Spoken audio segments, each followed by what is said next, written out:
The days in General Robert Hayes's life had begun to feel the same, each one blending into the next, like pages of a book that never seemed to turn. For 15 years, he had lived in a wheelchair, confined not only by the weakness in his legs but also by the heavy shadow of his own thoughts. The once powerful man who had marched with strength and commanded with authority now spent his mornings staring out of the window, watching life happen around him but never feeling part of it.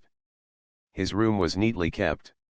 His medals hung on the wall, polished and gleaming, reminders of his past achievements. Photographs of younger days decorated the shelves, smiling faces of fellow soldiers, moments of honor at ceremonies, handshakes with leaders who had once praised him. But to Hayes, those medals and photos didn't shine anymore. They looked like echoes, mocking him with memories of what he had once been but could no longer be. Every morning, sunlight streamed through the blinds and landed across his wheelchair, as if to remind him of movement he no longer had. He often wheeled himself to the window, where he sat quietly for hours, watching soldiers train in the courtyard below. He saw their strong strides, the energy in their steps, the fire in their eyes. And each time, he felt something deep inside him tighten, a mix of pride for them and sorrow for himself. Hayes had once been like them. Strong. Respected.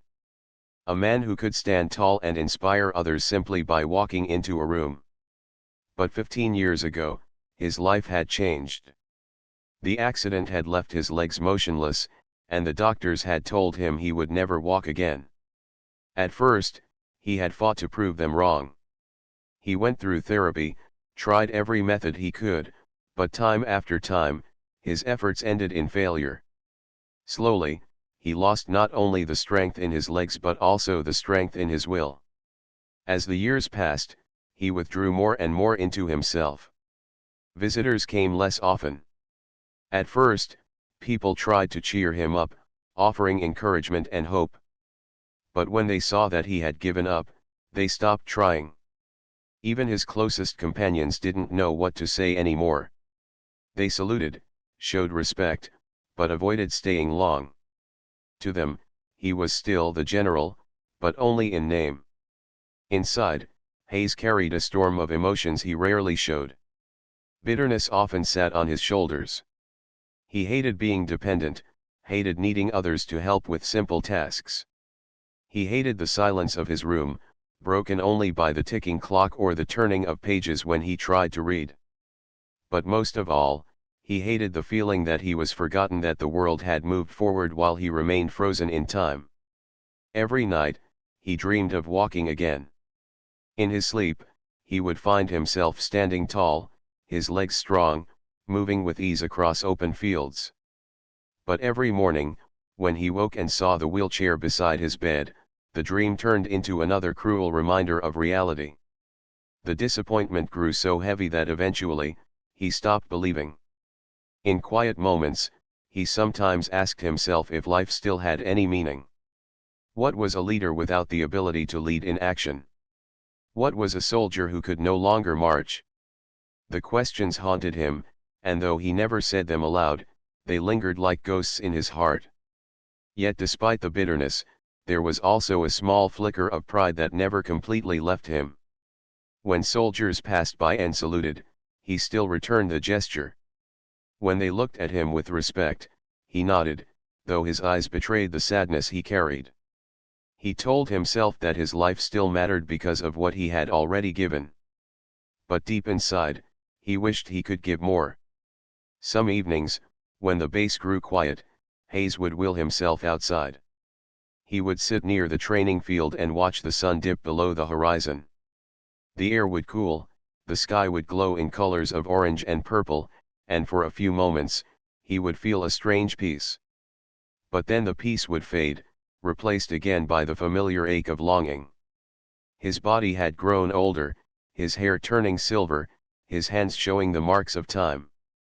Yet it was not age that weighed him down the most, it was the feeling of being powerless. For 15 years, every attempt to move forward had ended with disappointment. And so he built walls around himself, protecting what little pride he still had. If he refused to hope, he reasoned, he could no longer be hurt by failure. The soldiers around him respected his history but rarely engaged with him beyond formal greetings. They saw him as a figure of the past, someone whose best years were behind him. No one dared to challenge him, and no one tried to break through the quiet loneliness that filled his days. But what Hayes didn't know was that life was preparing something unexpected. A change he could not have imagined was waiting just ahead. Because soon, a young soldier named Marcus Jackson would arrive on the base. Unlike the others, Marcus would not look at the general and see only a man in a wheelchair. He would see more, something that even Hayes himself had forgotten. And with his quiet persistence, his respect, and his unshakable belief, Marcus would slowly begin to stir the part of the general that had long been silent. The part that still dreamed, still hoped, still longed to rise again. But for now, in these quiet years before Marcus arrived, Hayes lived in the shadow of who he once was. The medals on the wall, the photographs, the silence, they were all reminders of a life that felt far away. He did not know that his story was far from over. He believed his days of walking were gone forever. But destiny was waiting, quietly, patiently, ready to write a new chapter in his life. Private Marcus Jackson arrived on base on a quiet morning that seemed no different from any other. The sun was already high in the sky, shining down on the neat rows of buildings and the steady rhythm of soldiers moving about with purpose. For Marcus, this was more than just another posting. It was the beginning of something he had dreamed of for years, a chance to serve, to learn, and to make his mark. He was young, but his eyes carried a maturity that came from personal struggles and a heart that had already seen life's challenges. The first time he met General Robert Hayes, the man was sitting in his wheelchair by the window of his quarters, staring out as if the world outside belonged to someone else. The general's hair was gray, his uniform sharp as always, but his presence felt heavy. It was the presence of a man who had once commanded respect and now carried the silence of his own thoughts. Many soldiers treated him with distant respect, saluting and moving on, but rarely engaging with him beyond formal words. To them, the general was more a symbol than a man, someone to look up to but not someone to truly know. Marcus, however, saw something different. He saw not just a man in a wheelchair, but someone who was still alive, still breathing, still capable of feeling. Growing up, Marcus had watched his own father go through a similar struggle. His father had been injured in a workplace accident, and though the doctors said he would never walk the same way again, Marcus remembered how the man refused to give up on life completely. He had fought to adapt, fought to keep hope alive, and most of all, fought to believe that he was still worth something. That memory stayed with Marcus, shaping the way he saw people, especially those who others thought had reached their limits. So when Marcus walked into the room that day and introduced himself, he didn't just salute and step back. He looked the general in the eye, smiled warmly, and said, "It's an honor to meet you, sir." The general gave a curt nod, his expression unreadable. He was used to new recruits coming and going, each one eager but cautious around him. Most of them, he thought, saw only the wheelchair, and out of pity or discomfort, avoided saying more than necessary. Marcus, though, lingered.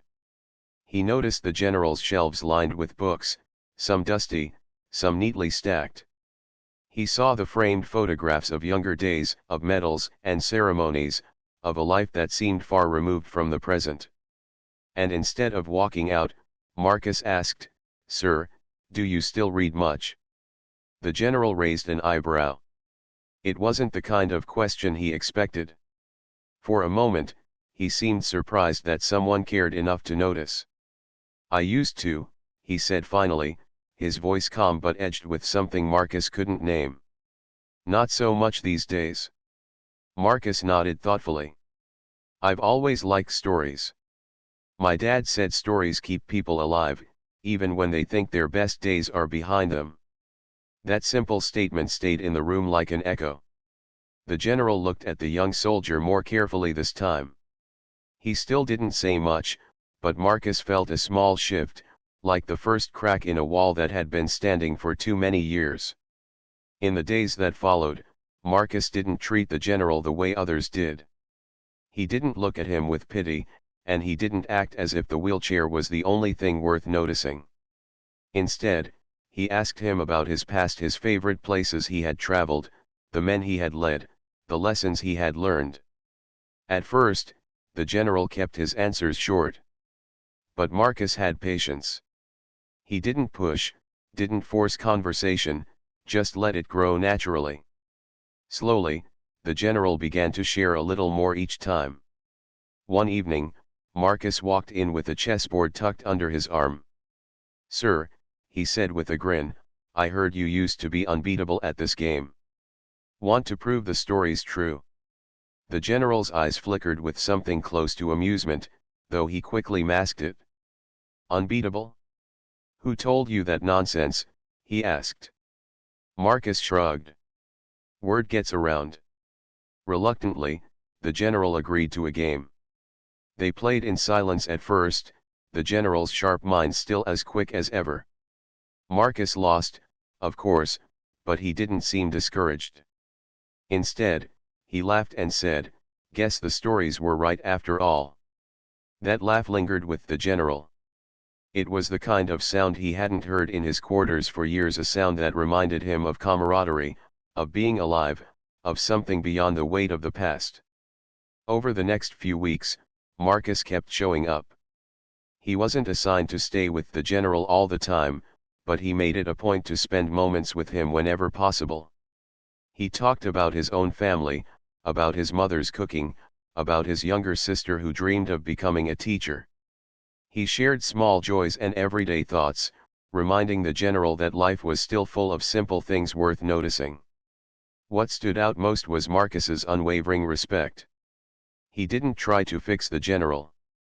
He didn't offer empty encouragement or speak as if walking again was the only thing that mattered. Instead, he listened, he cared, and he believed that the general was still someone of value, not because of what he had done in the past, but because of who he still was in the present. Slowly, without realizing it, the general began to look forward to these visits. He found himself waiting for the sound of Marcus's footsteps outside his door, for the easy conversation, for the way the young soldier treated him like more than just a memory of who he used to be. For the first time in many years, Hayes felt a spark of something he thought he had lost: connection. Marcus noticed the change, subtle as it was. The general's voice grew less heavy, his eyes less clouded. Sometimes, when the sun was setting, Marcus would will the general outside, and they would sit in quiet, watching the sky shift colors. In those moments, Hayes didn't feel trapped. He felt present. He felt seen. For Marcus, this wasn't just about duty. It was about gratitude. He believed deeply that people like the general, who had given so much of their lives in service, deserved more than silence and loneliness. They deserved dignity, respect, and companionship. And though Marcus was young and new, he carried that belief into every word and action. Little by little, a bond formed, one that no one else on the base quite understood. Others still saluted the general and kept their distance, but Marcus stepped closer. He wasn't afraid of the wheelchair, or the silence, or the years of pain. He saw beyond it. And in doing so, he began to open a door that had been closed for far too long. What neither of them knew yet was that this bond was only the beginning. It was the first step towards something no one had imagined possible. The days began to fall into a rhythm. Private Marcus Jackson would show up at the general's quarters, sometimes with a book, sometimes with a chessboard, sometimes with nothing but a smile and a story to tell. And each time, the general would greet him with the same stern face, the same cool nod, as if trying to remind Marcus that he was not there for friendship. General Hayes had built walls around himself over the past 15 years, walls of silence, bitterness, and disbelief. He had been told so many times that he would never walk again that he had accepted it as unshakable truth. To him, life in the wheelchair was permanent, and no amount of well-meaning optimism could change that. When Marcus hinted at the possibility of therapy or even small physical exercises, the general dismissed him with sharp words. "Don't waste your time, son," Hayes would say. "You're young, full of ideas, but you don't understand what 15 years in this chair does to a man." Marcus would nod respectfully but never stop coming back. He never argued, never tried to lecture the general. Instead, he simply kept showing up. Sometimes he brought stories from the training ground, laughing about the mistakes recruits made. Sometimes he shared memories of his family back home. Other times, he would sit in silence beside the general, proving that his presence wasn't about duty, it was about care. But Marcus carried a quiet determination that he never fully spoke aloud. He believed the general could try again. Not because doctors had promised it, not because books said so, but because Marcus had seen people rise from despair when they were given even the smallest reason to hope. He remembered his father struggling to walk across the living room, one painful step at a time. Everyone thought it was impossible, but his father's determination and the encouragement Marcus gave him had changed that. One afternoon, Marcus walked in carrying a pair of wooden bars he had borrowed from the therapy unit on base.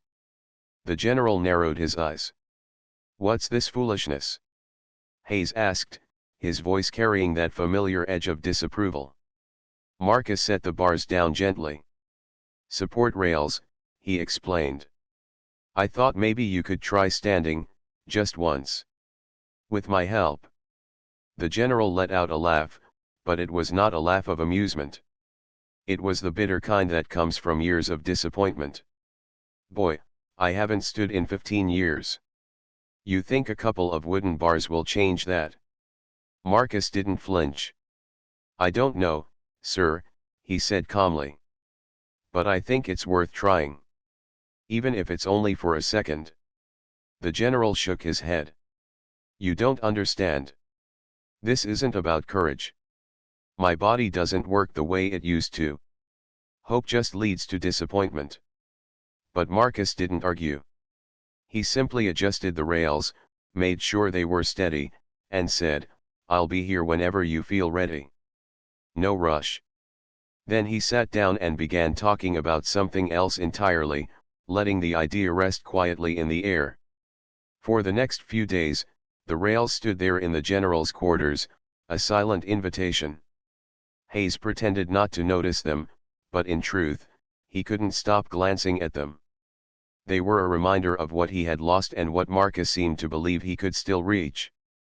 At night, when the room was quiet and no one was around, Hayes would imagine what it would feel like to rise again. He would picture his legs, frail and stiff, carrying the weight of his body. The thought terrified him, but it also stirred something he hadn't felt in years: curiosity. Marcus sensed this, though the general said nothing. Each day, Marcus kept building trust in small ways.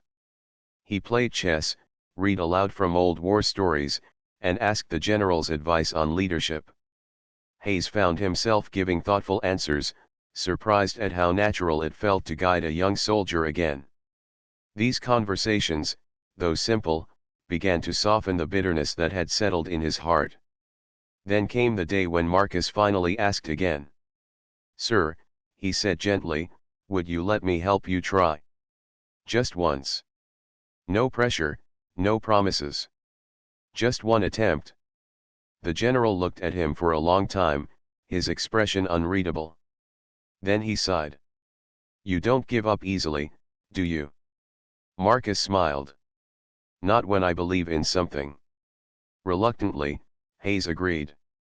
With Marcus at his side, he wheeled himself up to the bars.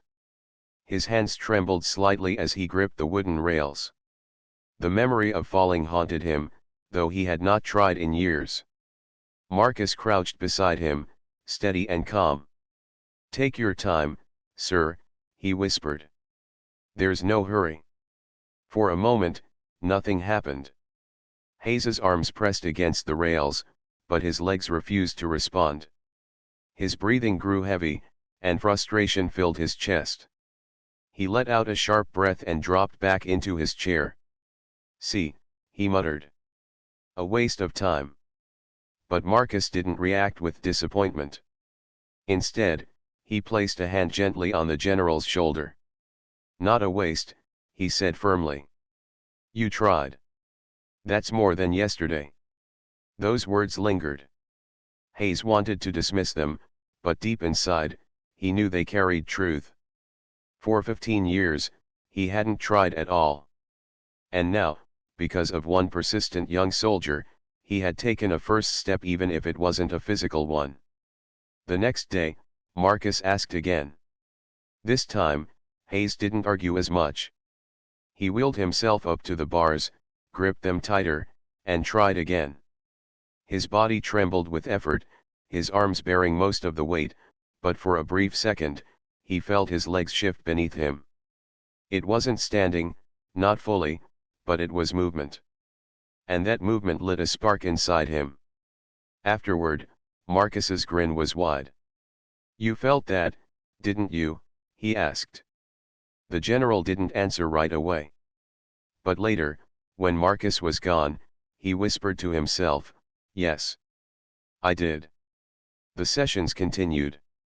Each day brought a mix of frustration and progress, tiny victories that only Marcus seemed to notice. Sometimes Hayes would grow angry, telling Marcus to stop wasting his time. But Marcus never once walked away. He had a patience that disarmed the general, a quiet faith that seemed unshakable. And slowly, the walls began to crack. The bitterness, the hopelessness, the belief that nothing could change it all started to weaken under the steady presence of one young soldier who refused to give up. For Hayes, it was as if Marcus was handing him back pieces of himself he thought were gone forever. Not just the chance to stand, but the chance to feel alive again. And though the road ahead was uncertain, one thing was becoming clear: the impossible no longer felt quite so impossible. Sparkle's word count, about 1,280 to 1,300 words, expanded with slow pacing, inner thoughts, and interactions. "Do you want me to move ahead and expand part 4 in the same style, the impossible moment where he finally stands and walks a few steps, or should I refine part 3 further first?" "You said, part 4, ko expand crow without heading 1,300 words my in simple English words. It should be interesting, and every part should be engaging so the audience doesn't get bored. And don't use any violated word. Obviate any violated content." ChatGPT said, "Perfect, thumbs up. Now let's move into part 4, where the impossible moment happens.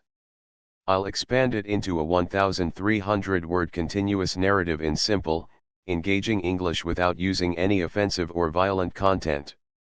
It will be emotional, inspiring, and full of detail so the reader feels connected." Here's part 4 expanded. The morning began like any other. Sunlight filtered through the blinds, stretching across the floor of the general's quarters.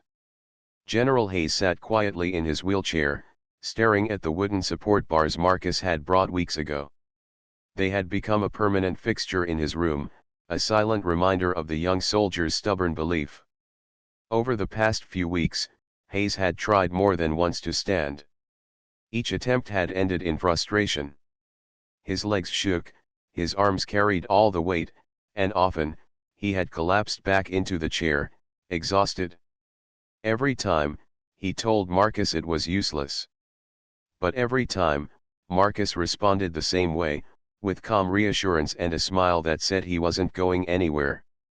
That morning, though, felt different. Marcus arrived as usual, carrying a notebook under his arm. "Morning, sir," he greeted cheerfully. "Ready for today?" Hayes gave his familiar half-frown, half-smile expression. "Ready for another failure, you mean?" Marcus shook his head. "Not failure, sir. Practice." He pulled out the notebook and flipped it open. "I've been writing down your progress. Look here. The first week, you couldn't move your legs at all. Now, you've managed to shift your weight a little. That's not nothing." The general studied the notes. He wanted to argue, but deep down, he knew Marcus was right. Progress was slow, painfully slow, but it was there. A spark flickered inside him, a mix of doubt and hope, battling against each other. "All right, Jackson," Hayes said at last, his voice quiet but steady. "One more try." Marcus's eyes lit up. "Yes, sir." He helped position the wheelchair near the bars and adjusted the general's hands on the railings. The air in the room grew tense. Marcus stood close, ready to support him, while Hayes closed his eyes for a moment, drawing in a deep breath. He could almost hear the echo of his younger self, standing tall before his soldiers. That memory gave him strength. Slowly, he pushed against the rails. His arms trembled as they bore the weight. His legs, stiff from years of disuse, resisted. Sweat formed on his forehead as the strain spread through his body. Marcus whispered, "You've got this, sir. Just a little more." For a few agonizing seconds, it felt impossible. The old doubts screamed in Hayes's mind, 15 years, too long, it will never happen. But another voice, quieter yet stronger, rose within him, the voice of Marcus's persistence, the voice that reminded him he had already come farther than he believed possible. And then, it happened. His body lifted. Slowly, shakily, he rose from the wheelchair. His legs quivered under him, threatening to give way, but they held. He was standing. After 15 long years, he was standing on his own 2 feet. The room seemed to freeze. Hayes gripped the rails tightly, his breath coming fast, his eyes wide with disbelief. Marcus, overcome with emotion, spoke softly, almost reverently. "You're doing it, sir. You're really doing it." Tears stung Hayes's eyes, but he blinked them back. I'm standing," he whispered, his voice breaking. For so long, he had convinced himself it was impossible, that hope was a cruel trick.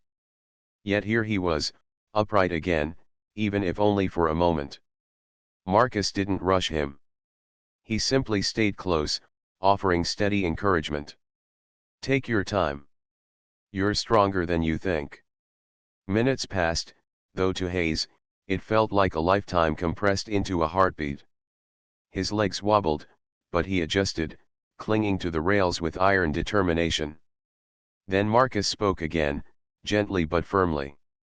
"Sir, if you're ready, try one step." Hayes's heart pounded. A step?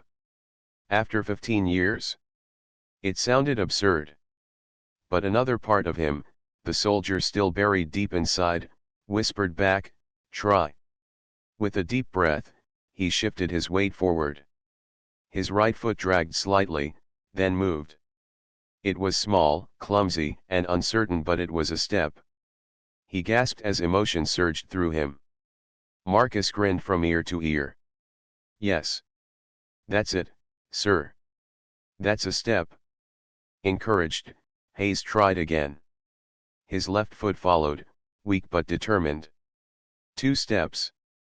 Then 3. Each one felt like climbing a mountain, yet each one was a victory greater than any medal he had ever earned. By the time he had taken 5 steps, his strength gave out, and he collapsed gently back into the chair. But instead of bitterness, laughter burst from his lips, a deep, joyful laugh he hadn't heard from himself in years. "I walked," he said, almost in disbelief. "I actually walked." Marcus clapped his hands together. "You didn't just walk, sir. You proved to yourself what I already knew. You're not finished. Not by a long shot." For the rest of the day, Hayes felt lighter than he had in years. Word spread quickly around the base. Soldiers who had long accepted the general's wheelchair as permanent began whispering in amazement. Some didn't believe it until they saw with their own eyes.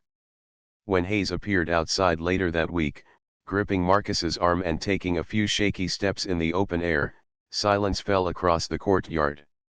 Every eye was on him. Soldiers who had only ever known him as the man in the chair watched in awe as their general moved forward, step by trembling step. The air buzzed with disbelief and admiration. Then, slowly, applause broke out. It began with one soldier, then another, until the entire courtyard echoed with clapping and cheers. Hayes paused, his chest rising and falling, his eyes glistening. For the first time in 15 years, he felt not like a shadow of his former self, but like a man reborn. He raised his head high, his voice steady as he said, "This is just the beginning." Marcus stood beside him, pride shining in his eyes. He had never doubted this moment would come. And now, seeing it unfold, he knew it wasn't just about walking. It was about restoring the general's belief in himself, his sense of purpose, and his dignity. That evening, as the sun set, Hayes sat by the window as he often did. But this time, his gaze wasn't heavy with sorrow. Instead, he smiled quietly, replaying the moment in his mind. He had walked. He had felt the ground beneath his feet, the strength in his body, the fire in his spirit. Marcus entered the room, carrying 2 cups of tea. He set one down beside the general and took a seat. For a while, they sat in comfortable silence. Then Hayes spoke softly, almost as if to himself. "I thought my life was over the day I lost my legs. I thought I had nothing left to give. But today," he paused, swallowing the lump in his throat. "Today, I realized I was wrong." Marcus smiled gently. "You've still got plenty to give, sir. And I'll be right here, every step of the way." The general nodded, his eyes shining with gratitude. For years, he had lived in the shadow of what he could no longer do. But now, because of one young soldier's unwavering faith, he had stepped back into the light. It wasn't the end of the journey, far from it. His legs were still weak, and progress would be slow. But he no longer saw himself as broken. He saw himself as a man still capable of growth, of courage, of inspiring others. And that, more than anything, was the true miracle. That night, as he drifted to sleep, Hayes whispered one final thought: "Tomorrow, I will walk again." Sparkles. This is around 1,280 to 1,300 words, paced with emotion, suspense, and a satisfying turning point. Do you want me to move straight into Part 5 expansion, the legacy part, in the same style, or do you want to review/edit parts 1 to 4 first before I write the final section? You said, Part 5, KO expand Crow without heading 1,300 words. My in simple English words. It should be interesting, and every part should be engaging so the audience doesn't get bored. And don't use any violated word. Obviate any violated content. ChatGPT said, perfect. Thumbs up. Now we've reached Part 5, the closing chapter of the story, A Legacy Restored. I'll expand it into about 1,300 words, in simple, clean, and engaging English, focusing on how the general's life changes, how others see him, and how his bond with Marcus leaves a lasting impact. Here's Part 5 expanded. The news of General Hayes's first steps spread through the base faster than anyone could have imagined. Soldiers who had once seen him only as the quiet figure in a wheelchair now looked at him with a renewed sense of awe. Whispers turned into stories, stories turned into inspiration, and soon, the general was no longer just a symbol of past glory. He was living proof that determination and faith could spark miracles.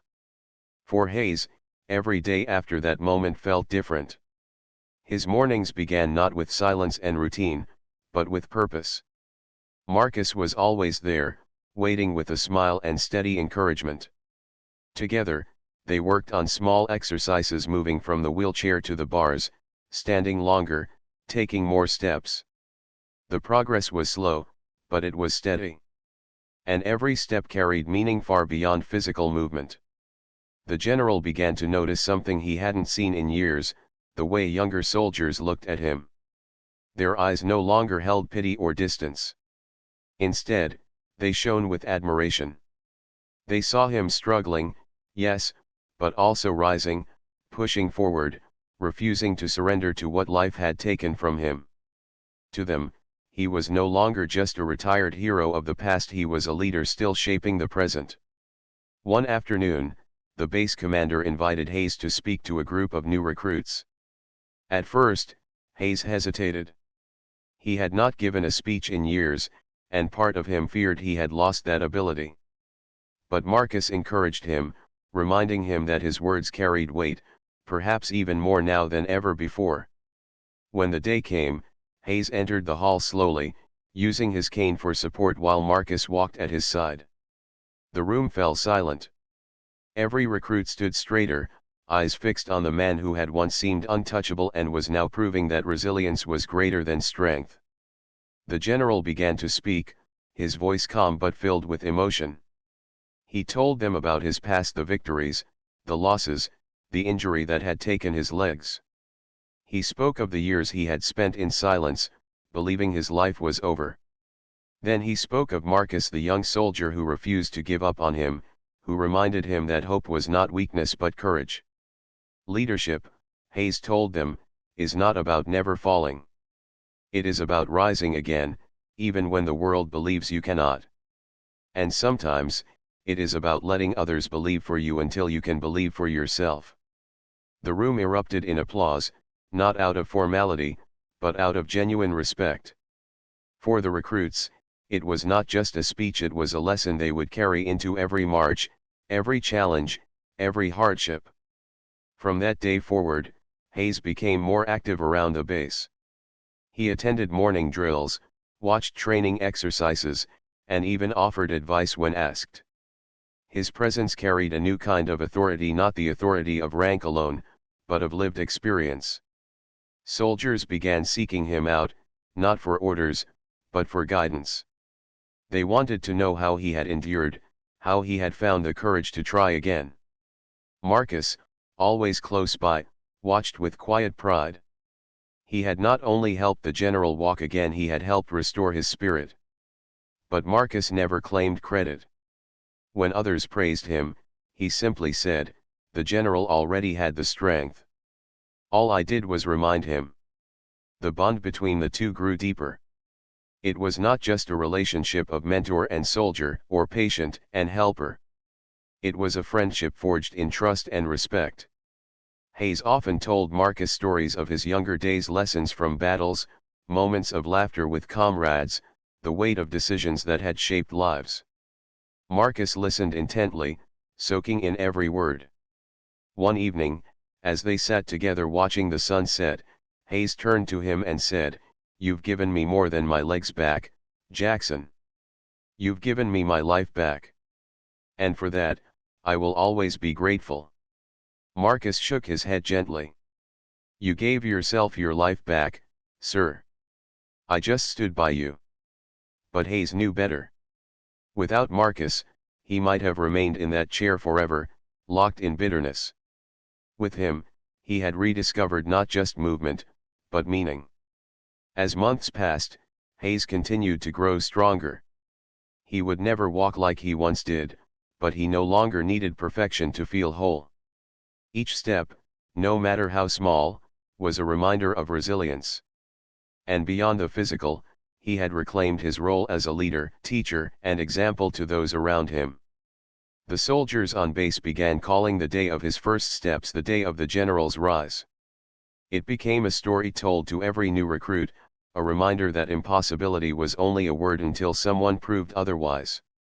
Hayes himself never boasted of it, but the story traveled on its own, inspiring hearts far beyond the walls of the base. In time, Hayes wrote a letter to Marcus's family. In it, he spoke of the young soldier's kindness, his determination, and the way he had changed a man's life. "You raised a son," Hayes wrote, "who does not see limits, only possibilities. And because of that, he has restored not only my strength but also my faith." The legacy was no longer just Hayes's. It was shared between a seasoned general who had thought his story was over and a young soldier who believed there was still more to write. Together, they showed that true strength is not found in muscle alone, but in hope, persistence, and the courage to stand again after years of silence. As the seasons changed, Hayes often reflected on the journey. He remembered the years of darkness, the silence of his room, the bitterness that weighed on him. And then he remembered the day Marcus walked in, not with pity, but with respect and belief. That simple beginning had sparked everything that followed. One night, as he prepared for bed, Hayes stood at the window, cane in hand, watching the moonlight spill across the courtyard where he had once taken his first public steps. His heart swelled with gratitude. He whispered into the quiet, "I thought I was finished. But life still had something left for me." And somewhere deep inside, he knew his story would not be forgotten. Not because of medals or past victories, but because he had shown that no matter how many years pass, no matter how heavy the weight of loss, it is never too late to rise again. Tomorrow, he knew, would bring more challenges. His legs would tire, his body would ache, and progress would still be slow. But he also knew this, he was not alone. And with every step he took, he left behind not just footprints on the ground, but inspiration in the hearts of all who watched. That was his true legacy. Not the battles he had fought, not the commands he had given, but the lesson that hope can return, life can be restored, and even after 15 silent years, a man can stand tall once more.